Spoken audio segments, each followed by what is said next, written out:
Hey everyone, welcome back into a video. So, we got more news around the Activision deal. I know y'all tired of me talking about it. Believe me, I'm tired of it too, but hey, it's news. So, yeah, so let's talk about it. Before we get to that, I'd like to do something real quick. If you're still interested in gaming PCs, I'd recommend checking out Apex Gaming.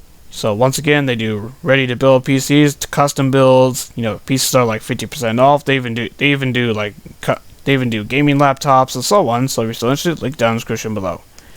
Okay, so now back to the news. So what's the news about this time? Well, it seems according to some, except from a CMA document that was just recently released, I guess. Very interesting thing that Sony is trying to paint a picture of. Let's take a look. Fourth, Microsoft's foreclosure strategy would cause Sony to lose significant revenues, diminish its ability to fund further investment. PlayStation users that play Call of Duty generate around percent of total spending, around blank billion on hardware, peripherals, subscriptions, games, and more. The loss of all or a significant portion of these users, together with their associated revenues and profits, would severely diminish Sony's ability incentive to invest in future hardware innovation and gaming tech. Cornerstone Research and RBB Economics estimate that switching rates on blank percent could lead to a blank percent in Sony's profits. This would in turn also reduce the potential return on producing innovative first-party games. Anyway, thereby diminishing Sony Interactive Entertainment's ability and incentive to invest in new games.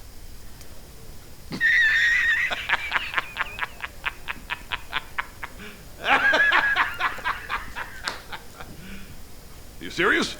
Wait, hold on. Are you really telling me that for all the fanboys who are constantly bragging about how PlayStation exclusives always sell like gangbusters, I mean, that in the saying that people buy the consoles just for that, sure, some people do that, but I hate to give you a newsflash, people. Most people buy consoles for the third-party stuff like your Maddens, your Fortnite, your Call of Duties. And speaking of which, so, Sony, I gotta ask, how long has PlayStation... Do you even know how long your PlayStation's actually been around? Really? Let's take a look at that fact, shall we? So, the first PlayStation officially came out in... Drumroll, please. December 3rd, 1994. When did Call of Duty first start? October 29th, 2003, so about 9 years later after the original PlayStation started. So you're willing to tell me, Sony, that you rely so much on Call of Duty that if something were to happen and that you lose your market share, you would not be able to make games anymore? Is that what you're trying to, spew some bullshit here? Come on now, son. You've been in the game longer than Call of Duty has ever existed. Come on. That is such freaking bullshit. That just screams to me that they have been relying so heavily on Call of Duty for the last decade, essentially, ever since Killzone got killed off after Shadowfall disappointed. So they've been relying so heavily on third-party games, especially when it comes to like first-person shooters, because they have clearly shown that they don't want to make first-person shooters because y'all remember Haze, y'all remember some other ones like Killzone. I could go on and on. SOCOM, come on, you own fucking Bungie, Sony. Come on, you cannot tell me you can't, have Bungie make something amazing that could compete with Call of Duty. Come on now, Bungie has made some of the best first-person shooters ever freaking made. Come on now, son. But anyway, to further prove this first point home, let's take a look at some Sony exclusives that have sold. First up, we got Marvel's Spider-Man. It has sold 33 million copies sold as of mid-2022. This was before the two PC ports for both Marvel Spider-Man Remastered and Miles Morales. So, I believe the first one sold well. I believe it sold pretty well, because I remember it was dominating sales charts when the game was coming out on PC. So, obviously, it was really well demanded, obviously.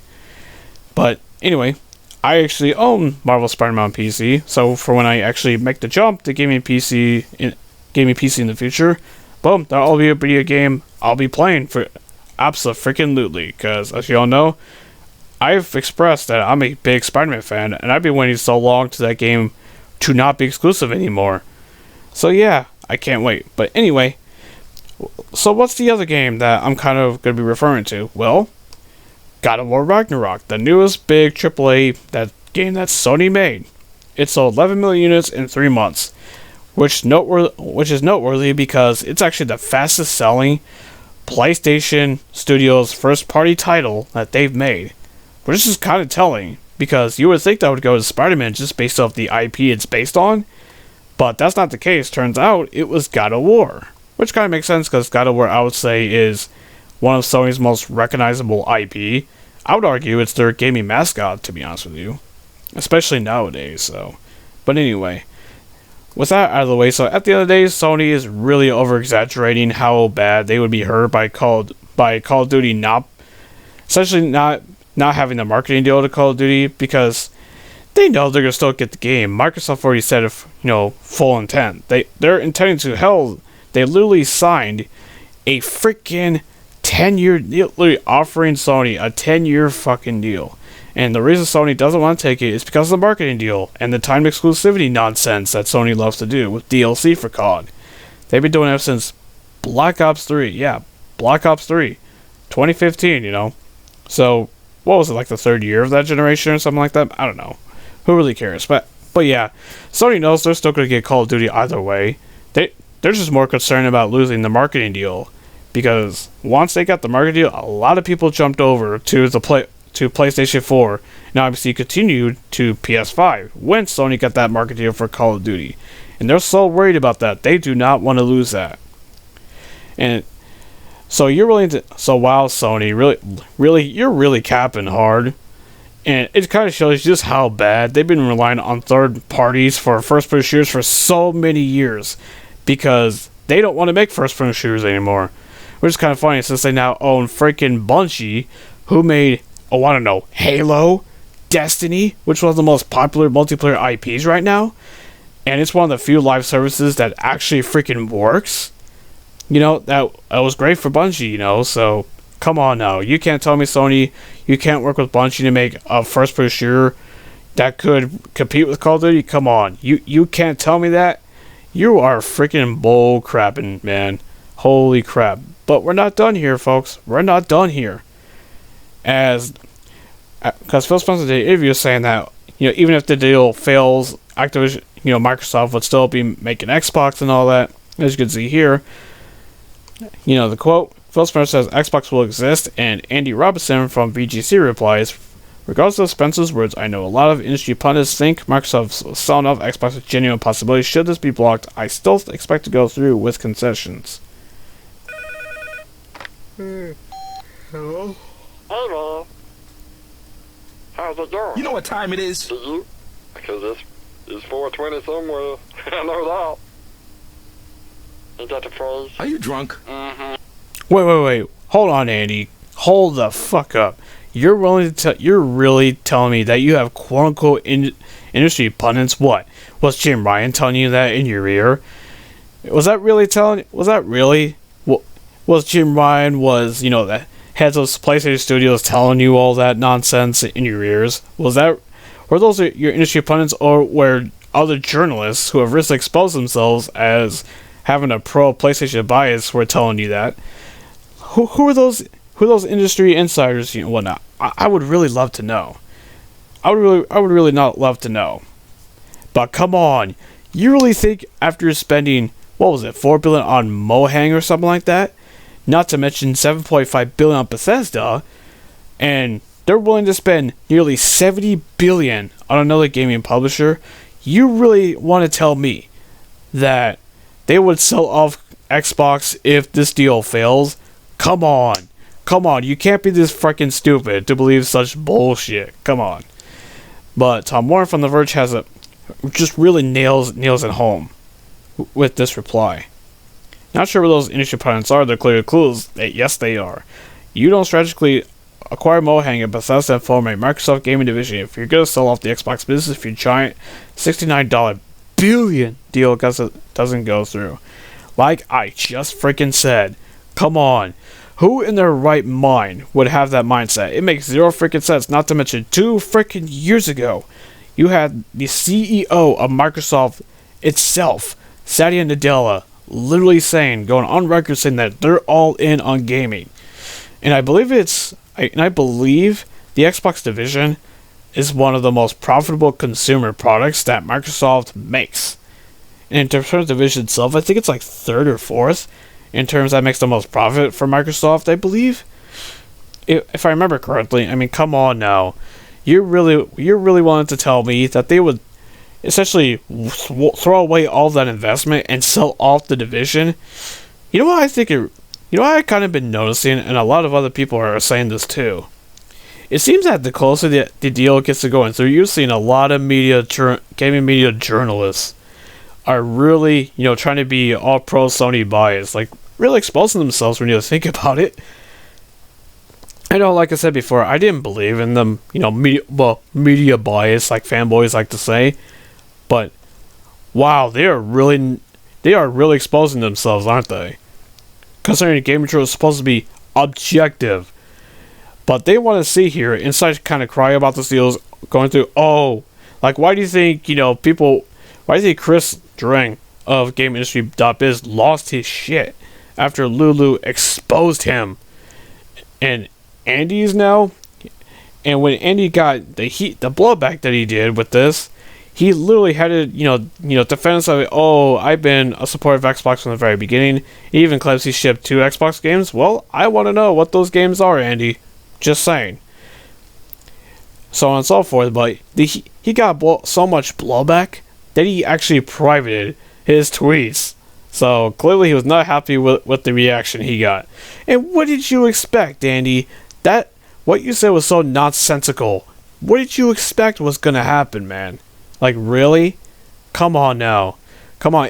It does not make freaking sense for Microsoft to sell off the Xbox business after they spent all that money and investment, essentially built a gaming division, because when the Xbox One launched, they had nothing. They only had like 4 or 5 studios. And that was even before they bought Mohang in 2014. Come on now. How can anybody be this freaking stupid to actually have this mindset? You know what I think it really is? Why these journalists are so kind of butthurt about the potential of this deal going through? Because they're scared. They're really scared that this will hurt Sony, which I don't understand what, because of brand loyalty or some shit from them growing up with the PlayStation brand. Like, when you're a journalist, you should be putting your bias aside and actually be objective when covering gaming news. Like, that's your little freaking job. Like, why do you think, like, over the past week, journalists are getting exposed left and right and getting roasted? Unreal. Just the fact that journalists lost their shit over that meme that was hilarious that Lulu posted. That was the topic of my last video with the salt around that. Like, come on now. Like I said before, journalists are supposed to be objective, not have a bias. But it's kind of funny that Chris String said that he doesn't like the console wars. Yet, this is the same motherfucker that's always posting physical box sales in the UK. That is clearly console war fodder. Come on now. And he wants to talk like he doesn't support console wars. Then why you posting shit like that? Not to mention that stupid article that you freaking wrote.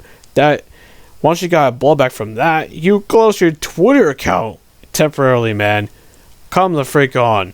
Get real. Come back to freaking reality. You knew what you were doing. And people rightfully called you out on that terrible, terrible article. And Anthony, gee, come on now. It seems like it's getting really ridiculous with how these journalists are acting towards this. Like, unfreaking real. And you're supposed to be objective when it comes to journalism, but the fact that you're not. And like I said before, what I think it's really all about is that they don't want this deal to go through because they're afraid it will hurt Sony. So basically, so for the people, like I say, because when you ask them, like, why do you want this deal to not go through? They'll mostly say, it'll cause a monopoly. Like, do you even know what a monopoly freaking means? When you have to own over 50% of the market share to be considered a monopoly. Like, for example, with cell phones, a duopoly with Google and Apple. Come on now, who obviously do iPhones and Android. Like, come on now. That's an example of a duopoly because there's only 2. You either go Apple or or Android. I know there's like Android's like obviously much more open. It's not closed off like the Apple ecosystem is, but that's all not the point though. So like I keep saying over and over again, I don't know how many times I have to repeat this. It's really blatant at this point.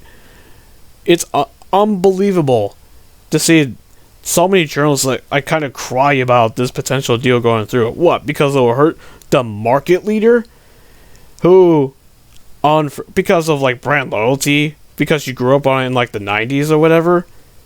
Come on, man, come back to freaking reality. And I'm not even a fan of Activision Blizzard's games. The only games I was really into was Activision, which was like so long ago, which was Prototype. And that really ticked me off when they abandoned that IP and essentially forced Radical Entertainment to be a support studio. Come on now. Like, the whole reason I kind of been fighting for this deal to go through is, one, to get Bobby Kotick out of Activision Blizzard. Like, come on. Like, even though he's brought in billions and billions of dollars for that company, they've done some unethical things behind the scenes with the whole harassment thing. Come on now. And another thing, as someone who likes Game Pass, more games that come to it, the better, really. And for all the money Microsoft would get from Call of Duty being multiplat, and it sounds like possibly all of Activision's games for the next 10 years, sounds like that's the next stage, possibly to get this deal to go through, it'll be more investment for Microsoft to invest into Xbox itself, which in turn will make better first-party games. And as someone who likes the Xbox, platform and all that, hey, I'm all for it. But these journalists, man, like I said for the last time, I'm gonna say for the last final time in this video, it's just because they're afraid it'll hurt Sony. Sony will be perfectly fine. Heck, I don't even think this will actually do much in terms of console sales and whatnot. I don't expect Microsoft to suddenly just overnight catch up to Sony. And furthermore, Activision needs this deal a lot more than Microsoft does, because let's be real here, if Microsoft wasn't buying Activision, like, they would have been perfectly fine with the 23 studios they have, and they probably would have spent it on something else or whatnot. And Activision probably would have been bought either way by someone else, whether that's Tencent or Apple or Amazon or whoever. So either way, it's a formality that Activision was going to be bought eventually. Before even going to Microsoft, they went to freaking Meta. Like, or was it Google? I think it was Meta. And Meta turned them down, so they went to Microsoft, and, well, that's here we are now. But at the end of the day, if this deal goes through, great. But at the end of the day, I just want the deal to go through or not, just so we could kind of move on from this, because it's so tiring. Over a freaking year of this nonsense, man, and it seems like there's no things that are slowing down, but based on kind of things I've seen, it seems like Microsoft is finally turning some heads, and it sounds like, it's looking more and more likely that this deal is going to go through, in my opinion. I was always confident in it from the get-go, but at the end of the day, I just want this thing to go through or not, just for it to be over with, so we can finally stop talking about it. Well, who knows what will be the next drama in this saga? Find out next on the next episode of Dragon Ball Z. Well, I think that's all I gotta say on this. I think I went on long enough. I mean, this is a near 20-minute video, for Christ's sake, but I went on too long, more than I should have, but whatever. Anyway, that's it. What do you guys think? Let me know down in the comment section below, and if you like this video, hit the like button, and consider hitting that sub button so you do not miss out on any more videos, and I'll see all of you in the next one. Until then, have a good one.